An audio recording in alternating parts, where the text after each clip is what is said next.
It's a bird. It's a plane. It's Superman. This is Dan Jurgen. This is Jason J. Lewis, the voice of Superman on Justice League Action. This is Mark Waid, writer of Superman Birthright, and you're listening to The Krypton Report. The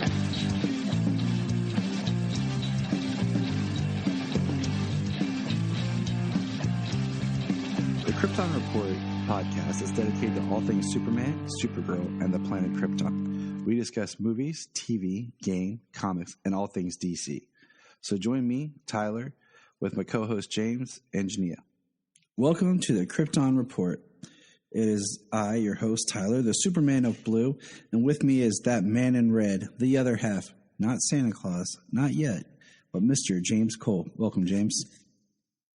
My beard's not that wet. No, it's not. But it's time to talk. And it's more gray. Like, I know. Gray isn't sucks. it more gray than white? I'd say it's more gray. But you're not talking to me. Sure. It's so we got fandom trailer, right? I'm throwing that out there because I'm going to crack open my Zao, whatever, the Rock energy drink as I call them, because we saw like a frame of the Rock, but we're supposed to see some Black Adam footage for fandom. So here's to you, Dwayne Johnson. Zao sounds good. Yeah. Zoa? Sounds good. Zoa. Yeah, Kroger's had them on sale, so I bought a bunch of them. Oh, nice. Yeah, we got to go grocery shopping today, so. Word, dog. But yeah, we got a trailer from fandom, so it's exciting. We're a week away. Everybody's building their little avatars right now. I just shared a thing because I think it's funny because like I made my avatar, and Luke Bug made his avatar, and Rebecca over at Supergirl Radio made hers, and Tasman made hers from the Inspired Kryptonian. But we all added our podcast logo for our chest emblem. And then Ray and Connor made theirs, which looked awesome, but they did not have their chest logo. So I just thought it was kind of cool. We're all making our avatars, and I made my I think it's funny, like I told my wife, like, you know, I'm making mine today. Some people are like making theirs like their body style a little different, you know. I told her, I was like, I picked the thicker one. Yeah, I'm not a thin dude.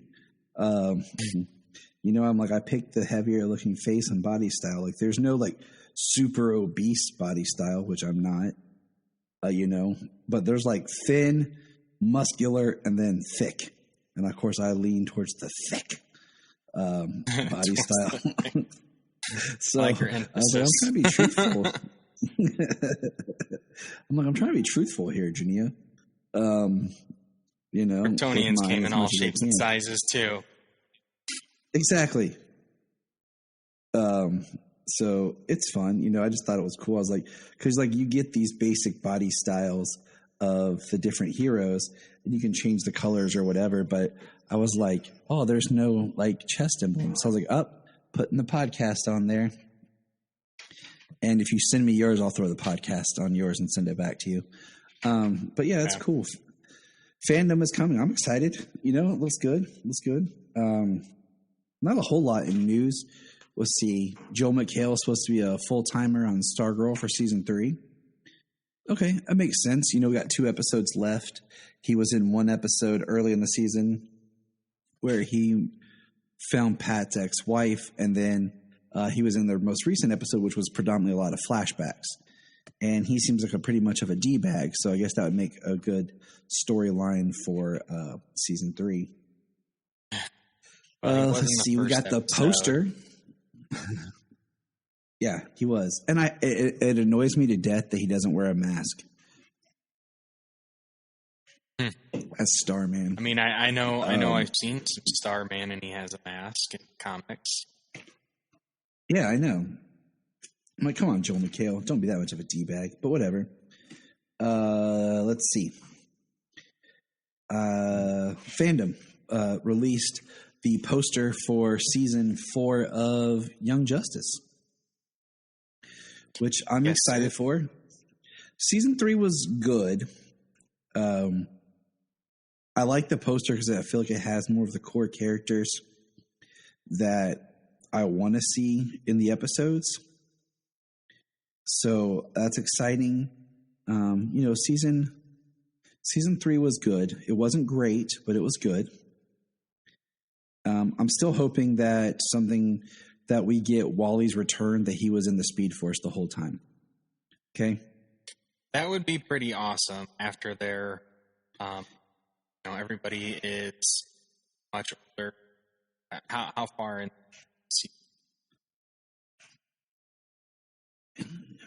Yeah. Picture began as being white Martian. So that's a little different style change for her. So, that doesn't mean anything because she can do that on a whim, but just she does growth. Kind of make, she does make style change growth between seasons. What we get between season 1 and 2, and then between season 2 and 3. Yeah, so we've seen growth. We saw some spoiler pictures. Spoilers, people, spoilers. I'm just going to say, behind the scenes of the Black Adam costume on the rack. And it looks pretty awesome. That's all I'm going to say. Because, it's just the suits hanging there on the rack. You don't know what's, comes production-wise, in post or whatever. Plus, it's not on the Rock himself, which makes everything better. Yeah, that Zeke will change that costume quite a bit. I still just thought they were just going to, use spray paint or body paint for his costume, but whatever. And then we got some. we got some spoiler, more set photos from Armageddon, and all I'm going to say is a new hero will emerge who was teased in Crisis. And Barry's getting a tweak on his costume. And that's all I'm going to say, because I'm not going to spoil anything. I'm excited about both. Because me too. I will say that, and this will kind of give a hint about it, I'm glad he looks like himself instead of Iron. Yeah, I agree. That is a very great way of putting that into place, James. Good job. So, but yeah. One more thing. So, I wanted to get a new chair for my room. Like, I like my desk chair, but I heard that gamer chairs are the best, right? So I was looking on Amazon, and they're like $100 on the low end, $120 on the higher end. I was like, okay, that's not too bad for a good, comfortable chair. Even the chairs like I've seen at like offices and at school and stuff, they're in that price range, and nothing wrong with my chair. $130, I like my chair. I just wanted to get a secondary chair, for when someone guests in, like when Janine and I record together, she could have this comfy chair and I'd have my gamer chair. Also, like it's, got a full back and everything. But I say all this because a company they're releasing a Flash and a Superman gamer chair. And I was like, oh, this is beautiful. This looks great. $549. I pay a lot of stuff for Superman things. It looks so worth it, man. Look, that chair better be massaging me, make me feel like I am hugged and I am loved, and that I am complete bliss. Like, when I sit in that chair, I better feel like Lucy when she walked through the wardrobe in Chronicles of Narnia. I better sit in it and just open my eyes into a whole new world, like Aladdin and Jasmine. Okay? Like, like I expected like a little bit of an overprice, like, maybe $250, $3 at the highest, but $550. I don't think I can convince Jania to that, Like, I've already got a room full of stuff that every day I'm just like, how does my wife allow me to have this? And how does all you have to do is all you do is like squirrel away little money here and there, and eventually like I saved it. It took me like 10 years, but I saved it. I found it on eBay used for $90. Dang. There's some stains in it we got to clean out, but it's worth it. But that's all I got for the news. Hey, can I get $1? Sure. That's what friends say, right? And we all know that we all have $1. We spend $1 on crazy stuff. We have a loose change around the house probably for $1. So why not help a friend out? The Krypton Report, of course, has a Patreon like every podcast does. But unlike other podcasts where we're asking for a lot of money, we're just saying, hey, shoot us $1. $1 a month. Help us keep the podcast going and help us to bring entertainment to you. And you can hear the fun voices of me and James. So go to patreon.com/Krypton Report and give it a shot. Thanks. And if you want to have a good time, keep listening to the Krypton Report. We're going to catch up with comics real quick here. We're going to shoot over and look at Superman 78, issue 2. Now, James. Tyler. Which cover did you get of this issue? I got the variant cover of him lifting up a tectonic plate outside of the Earth. That sounds awesome. I got the boring regular cover because that's all my shop had. Which is like this very... And I didn't want that boring regular cover. It's just like this very like awkward Superman shaking hands with Luthor, you know? And it's, yeah. I didn't want to pay the extra $1 for this. Wish it was wish they would just done it at the same price. That's how they get you with variant covers. They're like, here. Oh, Supergirl Sayla. Hi. Tell him bats on me. Yeah, and then they do the 1 in 25 and 1 in 50 and 1 in 100 variant covers and stuff. Yeah, that's too much for me. Like, I mean, there's people posting like variant covers from Superman Unchained online all the time, and I'm like, where were all these covers back in the day? These are awesome. But I'm like, I don't remember seeing any of these covers.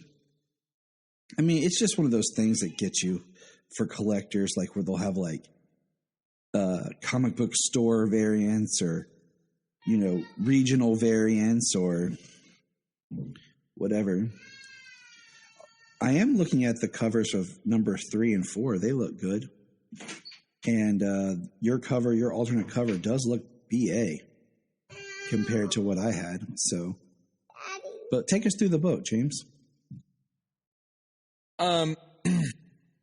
So Lex Luthor is out of prison. He has to get a job for his probation.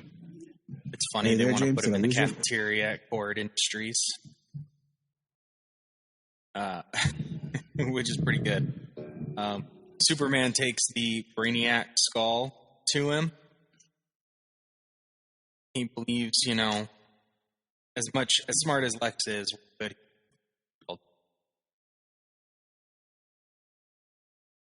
yeah.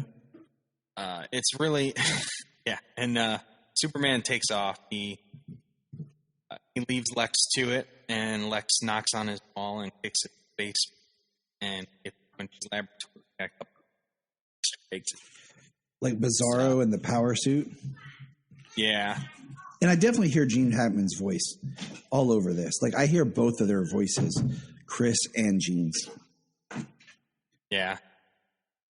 Well, you know, the way that Gene Hackman's just spouted off so statistically. Like, he takes narcissism to a whole new level.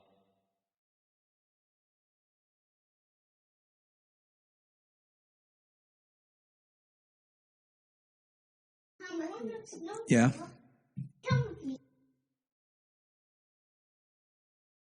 I'm sorry, everything's cutting out right. I hear you like breathing and I hear your sound, but then like your voice was.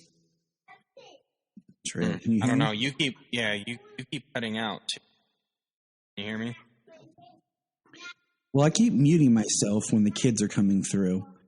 So I don't know if it's my voice that's cutting out, but I keep muting myself so we're not hearing the kids. Oh, okay. Probably part of. I can hear you fine right now. You're fine right now. Mm-hmm. Okay.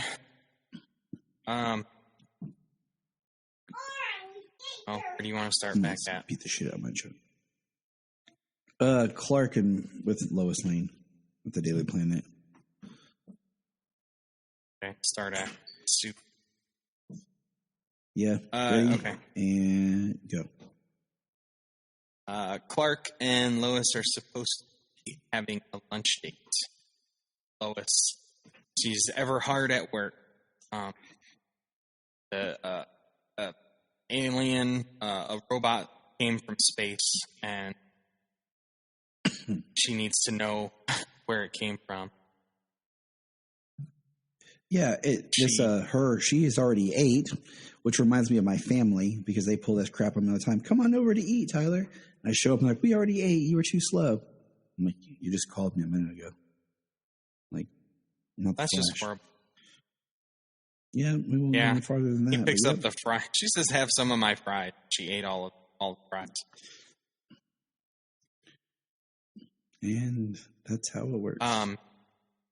So Clark says, "I'll try again tomorrow," and Lois gets a phone call, and Clark is a super hearing, and she's being told that there is a signal coming from deep space, unknown origin, unknown language. It's a language at all.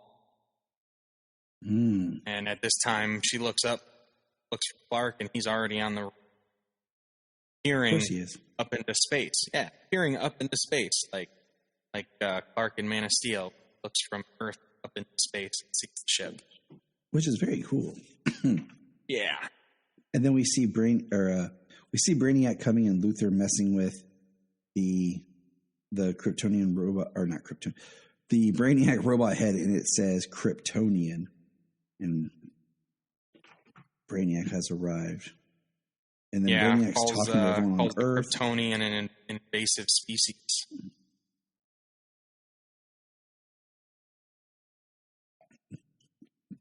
Not your Brainiac kind. comes to Earth to try to... Its physical appearance enables it to blend.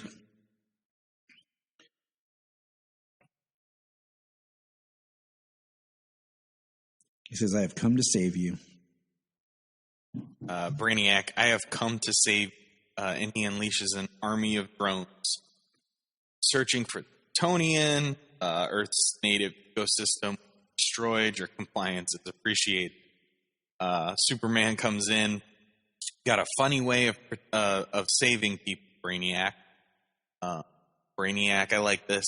So you show yourself, and you possess misguided assuredness that was emblematic of your species. I do not expect unevolved mind to comprehend the equilibrium of galaxies. Wow. It would have been really cool to see a Brainiac like this opposite Gene Hackman's Lex Luthor like that. It's always cool to see them together, you know, the egotistical smart minds that they are. It's really cool to see it finally in this form, you know, picturing what it could have been like. Kryptonian located and isolating. They're trying to capture Superman. They crash down into the streets of Metropolis. Lois Lane is heading out, and Superman comes out of the wreckage, the explosion. You'll have to do better than that, Brainiac, holding another drone head. He really likes taking these drones' heads up. It's an awesome shot. Yeah. Yes, he does. Obstinate. In another part of town, Lex Luthor jumps in a cab, says downtown. She says, "No, there's a UFO." Says, "I'll give you a $500 tip. Downtown coming up." She takes off driving. I knew from the instant I read this, you don't have to wait till the end, that she's getting stiffed. Oh, yeah. She's not getting that $500. Can we just talk about, though, for a split second, that they actually put in this him ripping the shield off his costume and throwing it, and it was annoying. Yeah. Next scene, next page, we've got drones flying at him, and he rips off the cellophane off his suit and captures some drones with it. I was like, that is awful. I had a good laugh. because it is part of the movie for whatever reason. And so I had a good laugh that they put it in the book, but it's just horrible. I know. I was like, really? Yeah. Brainiac, the complexities of existence and extinction are beyond. I am also the last of my kind. He says, I engineered this body and transferred my considerable consciousness to it. So knowledge and culture might be gone. It's interesting, though. He's like, such is my devotion to the preservation of life. Preserve Earth must be cage. And people are not having it. You aren't taking him. He's one of us. Your inhabitants, your sentimentality is not merely a threat to this city, but your entire planet. Not merely to this planet, but the entire solar system. Or to entire star systems. Sorry. So, this Brainiac is interesting. Yeah, he is. He feels more Silver Age. He does. He does. And at the time, it should, right? Yeah, it should be.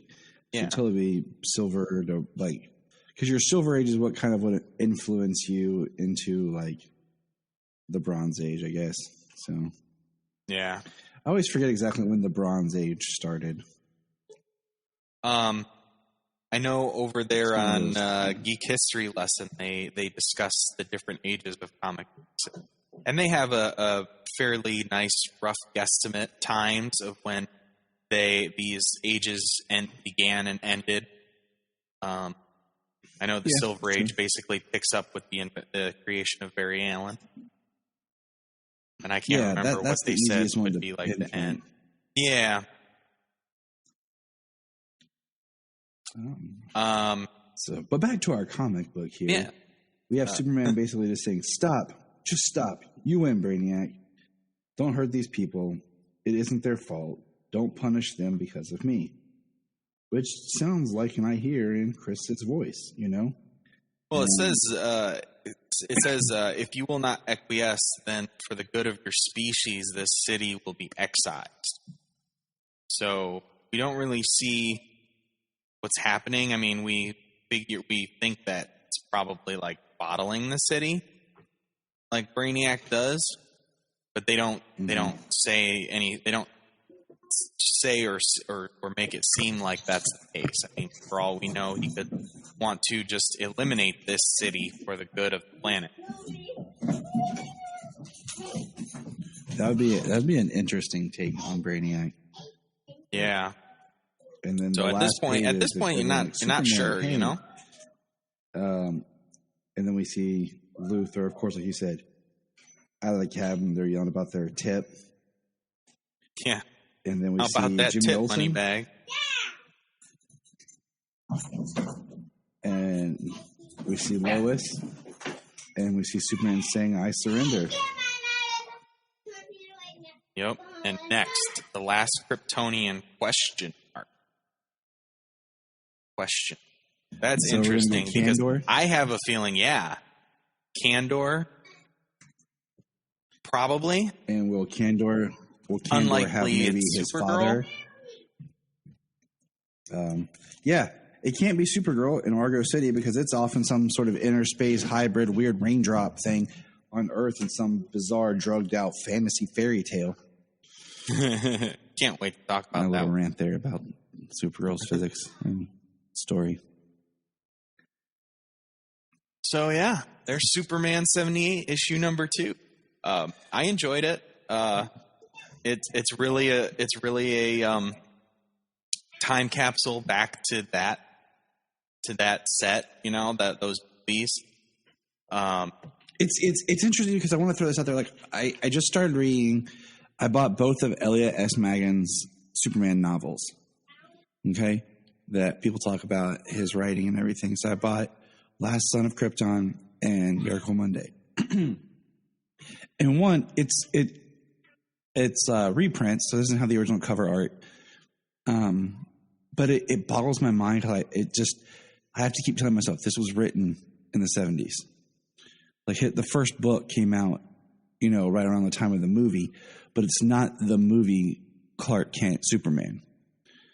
It's also just weird reading a Superman novel compared to a comic book, but also just putting back in the perspective of who Superman was at that time that it was being written. So it's been an interesting little journey.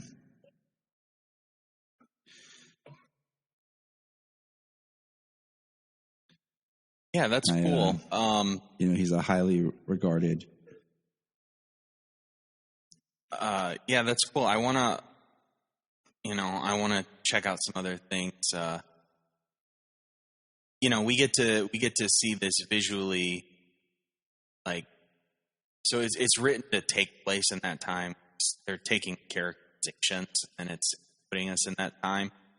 And we're getting to see what we wish we could have seen at the time. We've been waiting for like Brainiac and these other characters to appear in Superman movies and stuff for decades.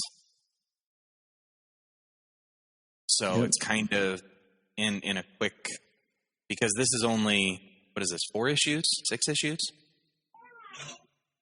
6. 6 issues. So in 6 issues, we basically, it's like a trade. It's like one movie. Basically get to see a nice story of what we wish we could have saw. And it's really cool to to have it take place in like the Silver Age, and the time and the late 70s time.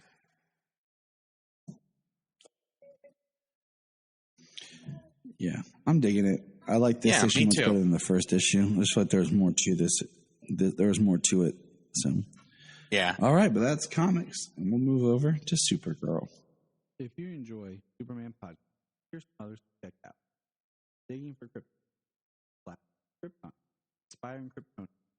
It all comes back to Superman Forever, All Star Superman podcast, Superman animated podcast. Always hold on to Superboy Legacy podcast. Check them out. Always a good time. Always something new. So this week, let's get into some Supergirl. Okay. This season's, it's cooking. A lot happened in this episode, and I'll be honest, I missed some little bits of it. Like, I just finished watching it before we recorded. The kids came in with the dogs, and it was like all Hades broke loose. I was like, guys, I'm watching Supergirl, and they were just like, Supergirl. Oh my gosh, who's this, Dad? What's going on, Dad? I'm like, whoa, she's a bad guy. He's a bad. Wait, what? So, towards the end, I kind of missed a couple of things, so I need you to help me figure out what happened. Okay. But this episode of Supergirl is called Magical Thinking. And it was really interesting because I feel like we finally have momentum in the series.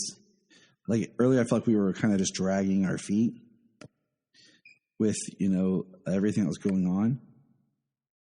But I felt like it picked up. So here's a quick synopsis. Nixley gets a hold of the humanity totem, causing chaos throughout National City. Meanwhile, Esme meets her new foster family, and Lena attempts to cast her first spell. Sounds good. So, yeah. So we'll I want to hit on some characters first. And here's what we're going to do. First of all, we get to see Esme again. Yay. Little sweet, innocent girl. Everybody just wants to hug and adopt, right? Yeah. She's adorable. She gets placed with a family called the Fords, who are generic white people. And I say that as a white man. Like, they are like generic white people. I can see. You know what I'm saying? And at first, in my notes, I put, is she an alien still? And I put that because I feel like so much of the alien aspect of the other two characters was forgotten. When they left the group home and they were doing the battles, for the housing project and everything. Yeah. They kind of forgot that they were alien. So I put in my notes, do they know? And then I put, do they know she's an alien?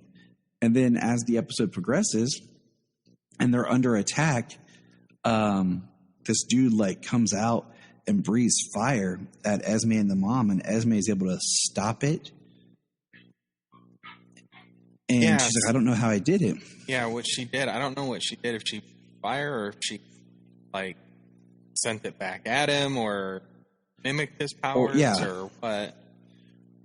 And then we cut ahead, okay?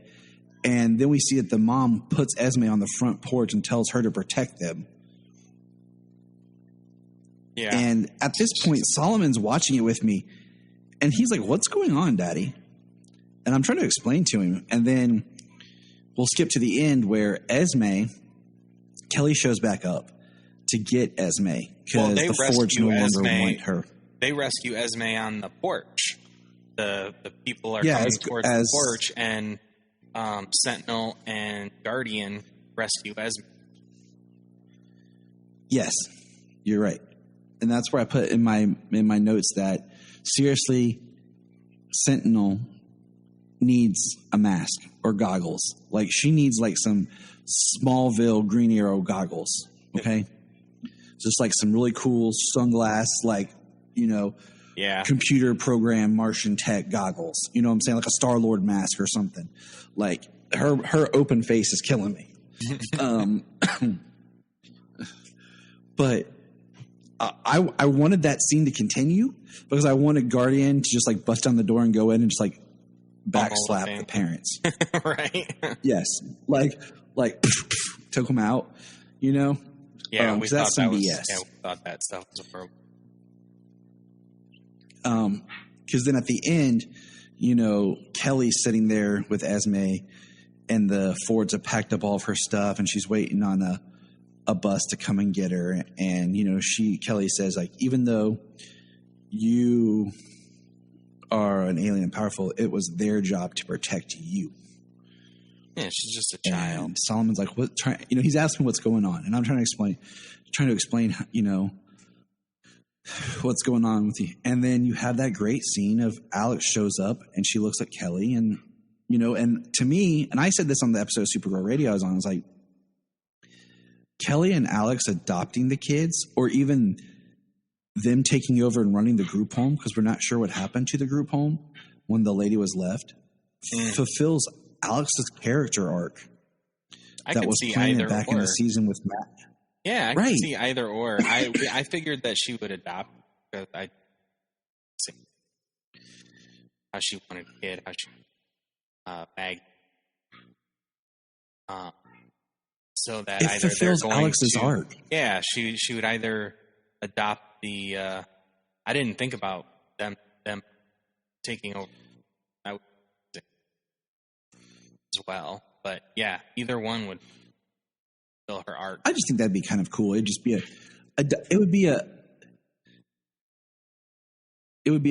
dynamic change, especially however they wrap the series up. Like it would be. I mean, you talk about it speeding up, and this is the 14th episode of the final season, 2020. So yeah, next month, November it ends. Yeah, well, there's only 6 more episodes of Supergirl left. So that's the Esme storyline, which I would say is kind of like the C plot or D plot. I'd say it's a D plot because of the C plot. We'll jump back in a way. I think, is we get William, and so William gets invited to come to the tower to write about the Super Friends, and they're talking to him and saying things like, well, if there's stuff you have to keep off the record because it could interfere with our mission and what we're trying to accomplish, and put people at jeopardy, like where the tower's location is, for example. One, it was interesting that he wasn't blindfolded or something, and then 2, I love the line, they're like, or Jean will memory wipe you. And he's like, what? But there's some great parts with William's character in this where, one, he is talking about, he wants to write the story, and they keep restricting him, and, he confronts them about what he wants to say, and him and Kara have a good him and Supergirl, let's use the terms correctly, have a good conversation. And, you know, he says about, you'd make a good reporter. And she's like, I believe in a free press too, more than you know. And he's like, that's good. You know, William makes the good thing, which is, should I call you Mr. Manhunter? And he's like, Jean will do. But then we get our first scene with William and Andrea. And Andrea, man, is just... Andrea is the... Right. Like, she's like... She hacked she his wanted computer. the Super Friends story. I figured she was mid. She had his article mid while he was writing it. Like, she is overstepping. Right. Like, she is telling him what to do. Like, ooh, you got this. And he's like saying, like, I'm embedded with them. Like, I'm trying to get the story. And, like, you want us to go ahead and blow it and reveal all this stuff. Like, you know, it makes me kind of think back to that wonderful scene in The Dark Knight where Morgan Freeman's talking to the accountant. And he's like, you think your boss goes out at night and beats criminals with his bare hands, and your idea is to blackmail this man? Yeah. First he goes like one of the most richest, powerful and wealthy persons men in the world. First it's money and business and stuff like that. Then it's like pummels criminal bare hands. Yeah, all that doesn't sound. Ruin yourself. Gonna ruin yourself. Business sense, and you're gonna ruin your reputation. And you don't want to be on the receiving end. So, and Andrea is like pushing William, like, you know, to get the inside scoop and like air out all their dirty laundry. And I'm like, really? She wants to run like the tabloid rag, trying to, yeah. Like, you think they would want to be buddies to continue this relationship. And then they, you know, and then later, William, so kind of keeping with William's story, there comes to a point, and this is where I started to kind of miss little things because of the kids, that they have a conversation with William being like, full disclosure, he'll write the story his way. You know, they ask if they could read it before he prints it. He'll tell people that, you know, what's going on with Nixley, like the truth, what's happening, you know, and he writes the story. And then we have what I put as William v. Andrea round 2. And she's like, this is great. And then she once again pushes him. And he's like, no, I'm doing this my way. And you can whatever, but you are not going to tell me how to do my job. And she's like, fine, I'm going to move your desk by the bathrooms. Yeah. Great. Quicker access when you got to go. You know what I'm saying? Right. But I like William as a character. I like him better as being an actual journalist character than trying to be some sort of love interest for Kara. Yeah. I'm still hoping that he gets a virus that turns him into Doomsday and, you know, but whatever. That would be fantastic. That would be excellent.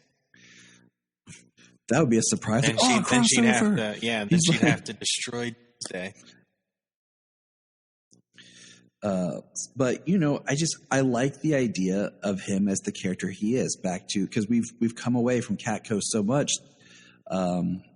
And I think, you know, in a way it kind of is. But he does get a great line about, you know, selling his story to the Daily Planet, if need be, when Andre is hounding him. So that's cool, you know. That's kind of William's storyline. Now, let's jump back again.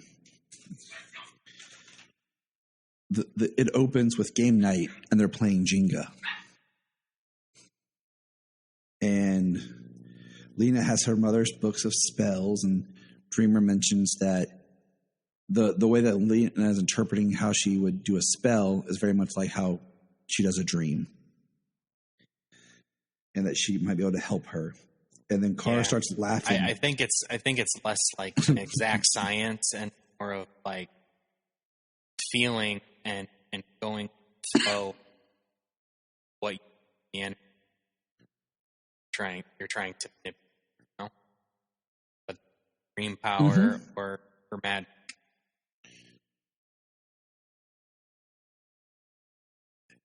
And I like how later Andre's like, magic, wow. As if they haven't run into weird stuff already with aliens. I mean, if you don't want to, I mean, you could just say fifth dimensional energy is almost like an alien energy force. Sure. You know what I'm saying? Like, magic's a very loose term in science fiction. But we see that there's a boxers. Or we have Kara who starts laughing crazy because she's interpreting the feelings from Nyxly, and Nyxly's laughing maniacally. And then we get these boxers in a stadium, and that stadium looks very familiar. Looks like the stadium that Batwoman was taken down at the end of season 1, or that Barry ran and tackled the Reverse Flash in. No way that they would same city, same shooting location, different show, different cities. That's impossible. Well, I'm pretty sure that on the most recent episode of Doom Patrol, the bridge they drove over was the same bridge that was used in like every episode of Supernatural.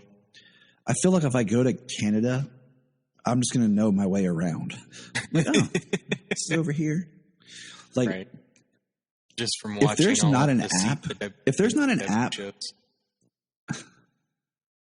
right? If there's not an app called like Download the CW or something, where you can basically download this app and it takes you on a tour of where everything's filmed for the CW in Canada, they're missing out. Because I know years ago you could download an app that was like sightseeing in Detroit and Chicago for BVS and the Dark Knight trilogy.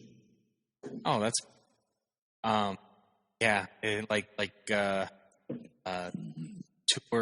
the tours of the stars, like tours of the CW, going by all of the locations. That'd be a business, man.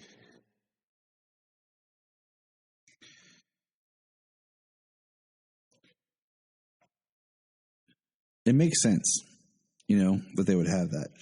But so this is where I get a little lost in this episode. The humanity totem is released, and people go crazy and just start fighting each other.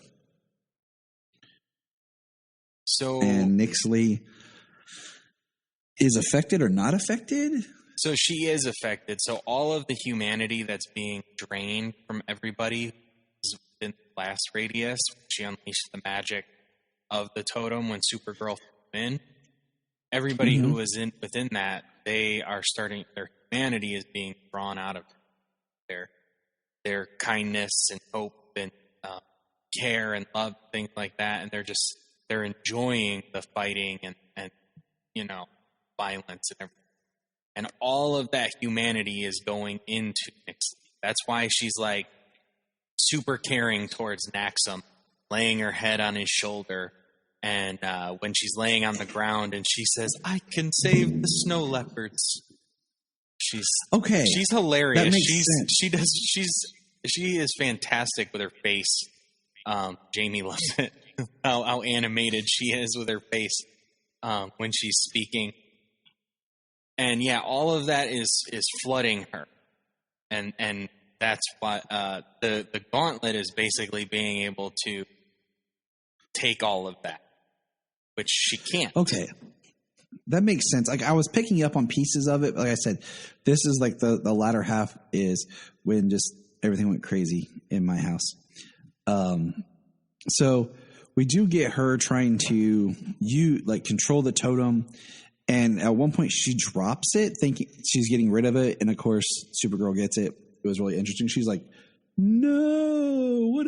And I was like, okay, all right. But Lena tries to cast her first spell and is having issues. And I really like the scene between Lena and William, because William tells a story about his dad cooking. And basically it comes down to, sometimes you might have the right recipe, but the ingredients are what's important. And Lena realizes she needs more like fresh ingredients and stuff like that, the way that her mother would have gathered them compared to just, off the shelf. So what they're trying to subvertly tell us to shop local, shop at farmers markets, buy fresh organic produce, and not buy canned food, frozen vegetables, or stuff from big box stores. Okay? Thank you, Supergirl. And Lena does the spell, and it doesn't work correctly. And it's a really interesting part where they're like, we've tried this, and all thing we have to fight Nixley is your magic, Lena. The person who just discovered it, who was trying to figure it out. Who's trying to cast her first spell against the fifth dimensional imp. And the totem, and these totems of creation. But you're our only hope. I mean, it would have been great for I'm not Luke Skywalker here, people. But I mean, it was intense. And yeah. And it didn't work out well, but they figured it out, and that's pretty much. Well, I like when she casts the spell, Dreamer, and Dreamer. She's like Lena broke my brain. She can't differentiate left from right. Kara comes in and she turns around to turn towards her, but she turns away from her and starts talking, and then she has to turn back around. I missed it because I just heard her say Lena broke my brain. Yeah. I didn't understand everything that had happened. She cast the spell, and then she went to she cast the spell and she went to walk away. And she started tripping over her own feet and crashing onto the cart and everything. She doesn't know what she's doing. She's like, I don't know my lefts from my rights and stuff like that. And then shortly after, Kara comes in and she goes to turn to face her, talk to her, and she turned. She made everything opposite. If she thinks to do something, she does it the other way. That's funny. And I apologize to the listeners. I still have a little bit of a cough, and I'm trying to mute. That's why we haven't done our live video sessions yet. I'm going to do some live comic reviews looking at Superman, starting with issue 1. Yeah, I definitely got it. May not be able to get you there. Yeah, it'll be fun and short, but I just was like, I need to get over this cough before I do that, because editing and post like this is one thing. Editing live is different.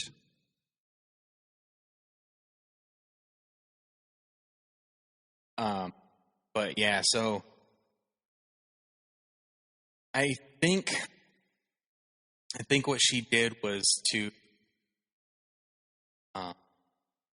be able to flood the totem oceans, humanity, and Nixley. She gave it up. She couldn't feel.